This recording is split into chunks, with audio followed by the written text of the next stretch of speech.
Pertanyaan berikutnya datang dari saudara Samuel Sambe. Samuel punya anak gadis usia 11 tahun dan di lingkungan sekolah serta di lingkungan rumah sering mengalami perundungan ya atau bully. Apakah ini ada karma ya? Dan bagaimana dari segi spiritual apakah ada solusinya? Oke. Samuel tidak gampang untuk menentukan apakah yang dialami oleh anak Samuel itu adalah karma atau bukan ya. Yang jelas, semua karma adalah mata pelajaran.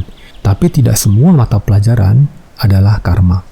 Jadi mari kita asumsikan bahwa apa yang dialami oleh sang anak adalah mata pelajaran kehidupan yang dia hadapi di kehidupan dia ini ya. Entah itu karma atau bukan. Dan karena Samuel adalah orang tuanya, maka mau gak mau, mata pelajaran dia itu akan ikut terkait ya, ikut berkelindan dengan Samuel. Kalau Samuel bingung dengan istilah-istilah yang saya gunakan ini ya, misalnya mata pelajaran, karma, dan lain-lain, ada link menuju ke sebuah artikel yang saya tulis ya. Linknya ada di kolom deskripsi video ini, nanti dicek ya. Oke, lanjut. Secara spiritual, anak korban bully atau perundungan itu bermasalah di dua cakra yang paling bawah ya. Yang pertama adalah cakra dasar, dan yang kedua adalah cakra seks. Sebenarnya, sebelum jadi korban bully, kedua cakra itu sudah bermasalah, terutama bagi anak-anak ABG ya. Anak-anak ini yang baru memasuki akil balik dan mulai di tahap pencarian jati diri. Biasanya anak-anak ABG ini tidak puas dengan penampilan fisiknya. Mungkin karena dia merasa berbeda dengan peer groupnya, dengan teman-teman lainnya. Kok saya yang paling pendek? Kok saya yang paling hitam? Kok saya rambutnya kribo sendiri? Kok saya paling gendut sendiri? Nah, contohnya itu. Hal-hal yang menyangkut penampilan fisik bagi remaja-remaja ABG itu sangat penting ya. Apalagi dia membandingkan dirinya dengan teman-teman di lingkungan sekolah atau lingkungan rumah.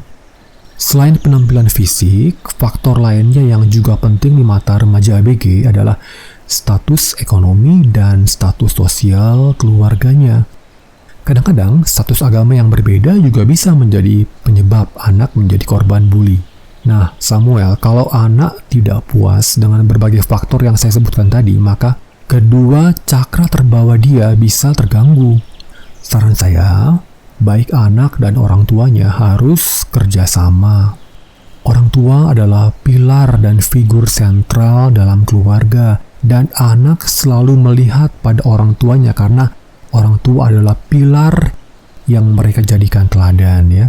Karena itu orang tua sedari awal sudah harus menanamkan sikap self-confident atau percaya diri pada anak-anaknya. Yaitu harus dimulai dari orang tua agar teladan itu bisa dilihat dan ditiru oleh anak-anak. Mengenai faktor ekonomi dan sosial, orang tua juga harus menanamkan sikap pada anak-anak ya. Tidak perlu malu dengan kondisi ekonomi atau sosial kita. Yang penting kita ini hidup jujur, kita tidak merampok, kita tidak korupsi, kita tidak mencuri ya.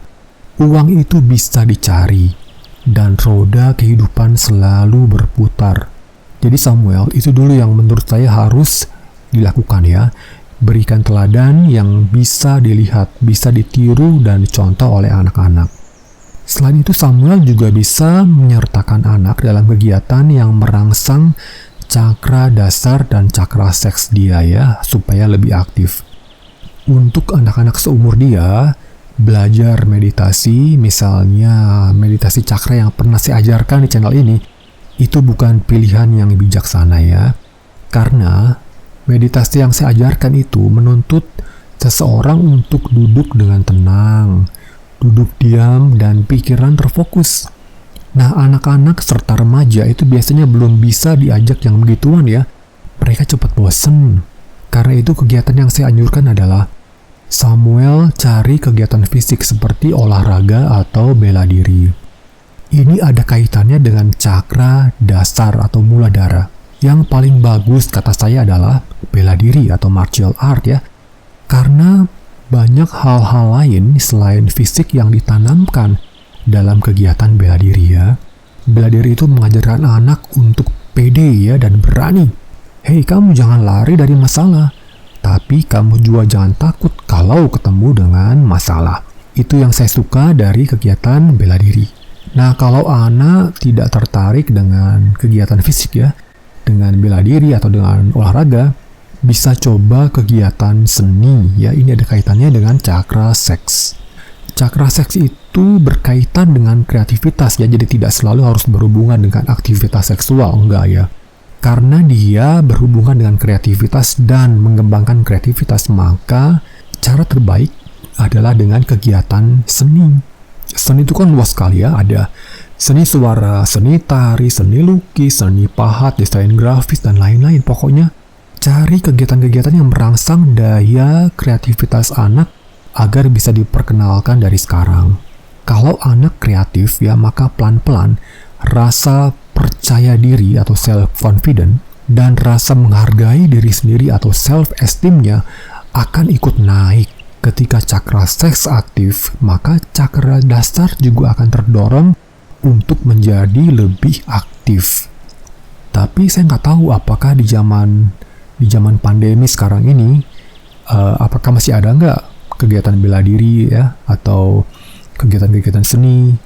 Nah, kalaupun nggak ada ya nggak apa-apa. Pokoknya mulai sekarang, tanamkan dulu rasa self-confident dan self-esteem dalam diri anak.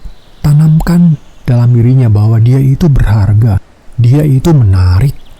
Selain itu, orang tuanya juga harus memberikan teladan yang sama ya. Orang tua yang pede, yang punya self-esteem yang tinggi, akan membuat anak meniru hal itu. Kemudian Samuel juga sering-sering membuat percakapan pribadi dari hati ke hati ya, agar anak menyadari kalau orang tuanya, kalau Samuel memberikan support pada dia.